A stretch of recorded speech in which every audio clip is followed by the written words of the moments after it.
Bienvenidos una vez más a El Comentario, un programa realizado por Agustín Sancho Cubero. Este programa está disponible en YouTube y en las principales plataformas de podcasts. No te olvides de suscribirte, es gratis. A continuación empezamos el programa. El sol de Aragón caía a plomo sobre las ruinas. Un sudario de luz anaranjada que se extendía sobre los huesos de lo que una vez fue Belchite. El aire, denso y cargado del polvo de décadas, vibraba con un silencio que no era tal. Un silencio preñado de ecos, de susurros atrapados entre las piedras desnudas y los arcos vencidos. Caminar por sus calles era profanar un sepulcro a cielo abierto. Un laberinto de ausencias donde cada sombra parecía tener memoria y cada ráfaga de viento traía consigo el lamento de los que nunca se marcharon. No era una quietud pacífica, sino la calma tensa que sigue a la devastación. La quietud de una fotografía detenida en el instante mismo del horror. Las fachadas acribilladas, con sus ventanas como cuencas vacías, observaban el paso del tiempo con una indiferencia tétrica. El pueblo nuevo, construido a escasa distancia por orden del vencedor, vivía de espaldas a su fantasma, a su hermano siamés anclado en la agonía de 1937. Pero los muros derruidos de Belchite Viejo no callaban, hablaban un lenguaje que helaba la sangre y erizaba la piel. Un idioma hecho de dolor, de miedo y de una pena tan profunda que se había adherido a la propia tierra. Se decía que el primer sonido que uno aprendía a distinguir en aquel silencio anómalo era el llanto. Un sollozo agudo y desgarrador, el de un niño perdido que buscaba a su madre entre los escombros.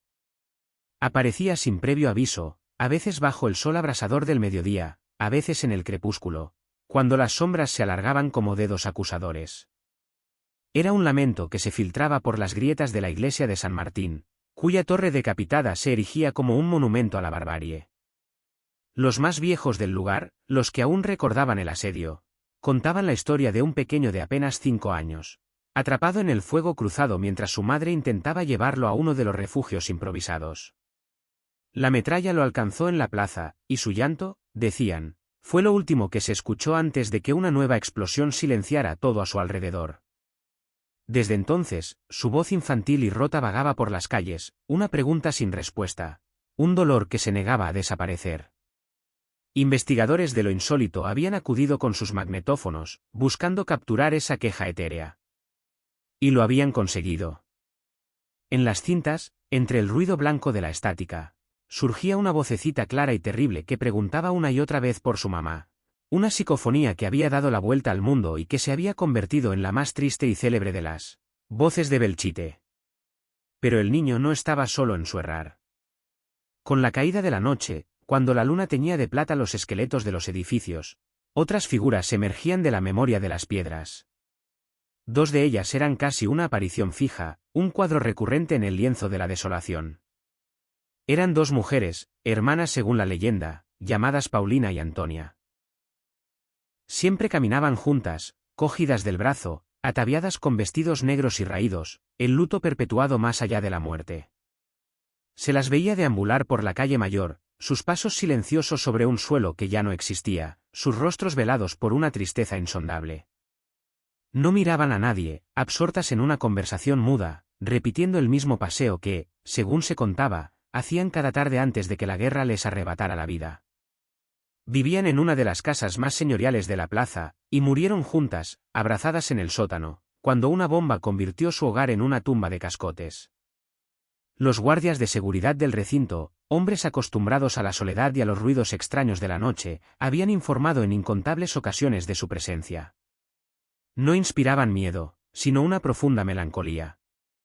Eran el símbolo de la vida cotidiana truncada, de la normalidad hecha añicos.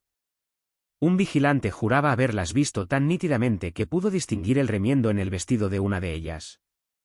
Se detuvieron, giraron sus cabezas espectrales hacia él, y con una sincronía imposible, se desvanecieron en el aire, dejando tras de sí un frío glacial que le caló hasta los huesos. Y luego estaban los soldados. Eran legión. Sombras fugaces con uniformes descoloridos que se arrastraban por las trincheras invisibles, que se apostaban en las ventanas derruidas, que corrían en una carga suicida y silenciosa hacia un enemigo que ya no existía.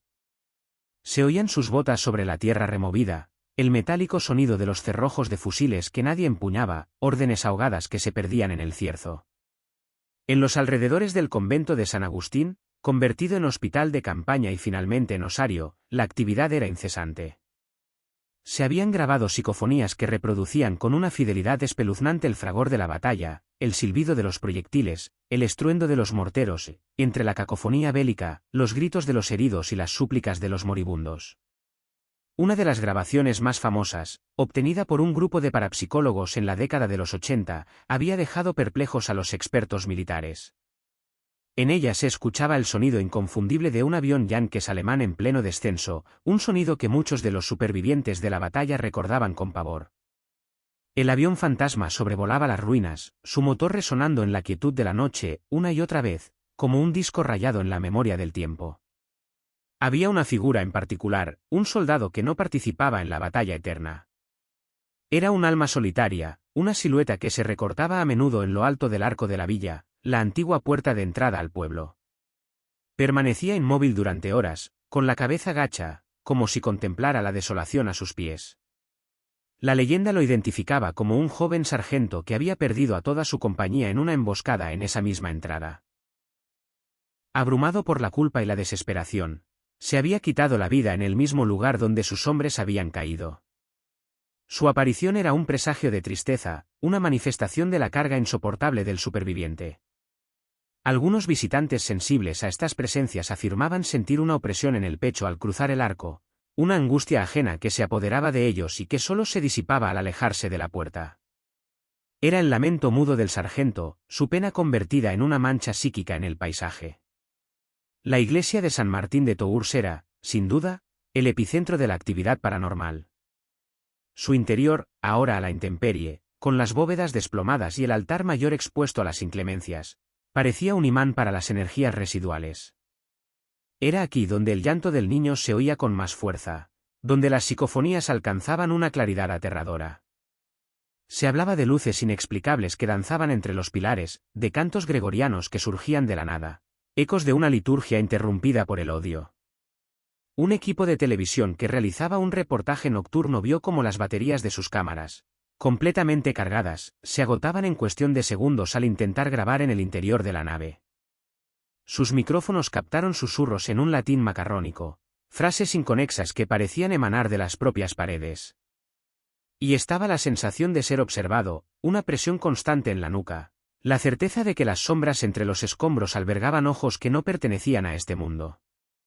En una ocasión, un afamado parapsicólogo, Germán de Argumosa, pasó una noche entera en el interior de la iglesia, armado únicamente con una grabadora de alta sensibilidad. El silencio era absoluto, ni el viento se atrevía a perturbar la quietud de aquel sagrado y profanado lugar. Al rebobinar la cinta, lo que escuchó le heló la sangre y confirmó la terrible reputación de Belchite. No eran solo los sonidos de la guerra, que ya conocía. Eran voces humanas, claras y distintas, que suplicaban, que maldecían, que gritaban de dolor. ¡Ay, Dios mío!, clamaba una voz de mujer. «Matadme ya, por favor», imploraba un hombre con un tono que revelaba una agonía insoportable. Eran las voces de los que murieron allí, sus últimos momentos grabados a fuego en la atmósfera, un eco eterno de su sufrimiento. Aquellas grabaciones, conocidas como las psicofonías de Belchite, se convirtieron en una prueba irrefutable para los creyentes de que el pueblo era una herida abierta entre el mundo de los vivos y el de los muertos. El fenómeno no se limitaba a las apariciones visuales o auditivas. El propio ambiente de Belchite parecía enfermo, cargado de una electricidad estática que ponía los nervios de punta. Los visitantes hablaban de cambios bruscos de temperatura, de bolsas de aire gélido en pleno verano que aparecían y desaparecían sin explicación. Otros experimentaban mareos, náuseas y una sensación abrumadora de tristeza que los obligaba a abandonar el lugar. Los animales, especialmente los perros, se negaban a entrar en ciertas zonas, gruñendo y erizando el lomo ante una amenaza invisible. Era como si el velo que separa las dimensiones fuera más delgado en aquel pedazo de tierra aragonesa, como si la violencia extrema de aquellos días de agosto y septiembre de 1937 hubiera desgarrado la realidad de una forma irreparable. Se contaban historias de objetos que se movían solos, de piedras que eran lanzadas desde edificios vacíos. Un grupo de jóvenes que se aventuró una noche en las ruinas tuvo que huir despavorido cuando una lluvia de cascotes comenzó a caer a su alrededor, proveniente de la azotea de una casa sin techo ni pisos superiores. No había nadie, no había explicación lógica. Era el pueblo, decían, que se defendía de los intrusos, que protegía su sagrado dolor de la curiosidad morbosa de los vivos. Incluso los elementos parecían conjurarse para preservar la atmósfera de Belchite. Las tormentas eléctricas encontraban en sus ruinas un escenario perfecto. Los relámpagos iluminando las estructuras esqueléticas en una sucesión de imágenes fantasmagóricas. En esos momentos, con el estruendo del trueno retumbando entre los muros caídos, era fácil imaginar que la batalla volvía a librarse, que los fantasmas de la guerra se alzaban de nuevo para revivir su infierno particular. El viento, el cierzo que sopla con furia en la región, adquiría en Belchite una voz propia. Silbaba a través de las ventanas rotas, gemía al pasar por los arcos de las iglesias, aullaba en las calles vacías. Un coro polifónico que parecía compuesto por todas las almas en pena que allí moraban. La fosa común, situada donde antes se encontraba el trujal, el molino de aceite, era un lugar de especial intensidad. Allí se arrojaron cientos de cuerpos, de ambos bandos, en un intento desesperado por evitar la propagación de enfermedades. El olor a olivas y aceite fue reemplazado por el hedor de la muerte. Hoy, una simple cruz de hierro marca el lugar, pero la energía que emana de la tierra es densa y pesada. Los psíquicos que han visitado el lugar hablan de un coro de voces, de una masa de sufrimiento tan concentrada que resulta casi insoportable. Es el punto de mayor concentración de dolor de todo Belchite, un nudo de angustia que ancla a cientos de espíritus a aquel pedazo de tierra. Se dice que en las noches de luna nueva, si uno se acerca en silencio, puede escuchar los lamentos que surgen del subsuelo, un murmullo colectivo de almas que no encontraron la paz ni en la muerte. Con el paso de los años, las leyendas no han hecho más que crecer, alimentadas por cada nuevo testimonio, por cada fotografía inexplicable con orbes de luz y extrañas neblinas, por cada grabación que captaba un susurro del más allá. Belchite Viejo se convirtió en un lugar de peregrinación para los amantes del misterio, un santuario del dolor donde la historia y lo paranormal se daban la mano.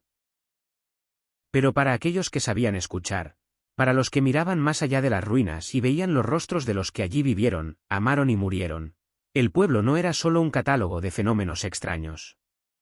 Era una lección, una advertencia escrita con sangre y sufrimiento. Cada lamento del niño perdido, cada paseo silencioso de Paulina y Antonia, cada carga fantasma de los soldados, era un recordatorio de la fragilidad de la vida y de la brutalidad de la guerra. Los fantasmas de Belchite no eran monstruos, eran las víctimas. Eran el eco persistente de una tragedia que se negaba a ser olvidada. Su presencia era el testimonio más elocuente de que ciertas heridas, por mucho tiempo que pase, nunca llegan a cicatrizar. Permanecen abiertas, supurando recuerdos y espectros, esperando, quizás, que alguien comprenda la magnitud de su dolor y les conceda, finalmente, el descanso que la historia les negó. El sol se ocultaba por completo tras las colinas, y la oscuridad envolvía las ruinas. El silencio se hizo aún más profundo, más expectante. El viento cesó por un momento, como si contuviera la respiración. Y entonces, en la lejanía, surgió de nuevo, nítido y desolador, el llanto de un niño que llamaba a su madre. Belchite volvía a hablar, y su historia de fantasmas, que era también la historia de España, comenzaba una noche más. Hasta aquí esta edición del programa del comentario, un programa realizado por Agustín Sancho Cubero. Este programa está disponible en YouTube y en las principales plataformas de podcasts. Hasta la próxima edición del programa. Muchas gracias. Dirección y realización Agustín Sancho Cubero.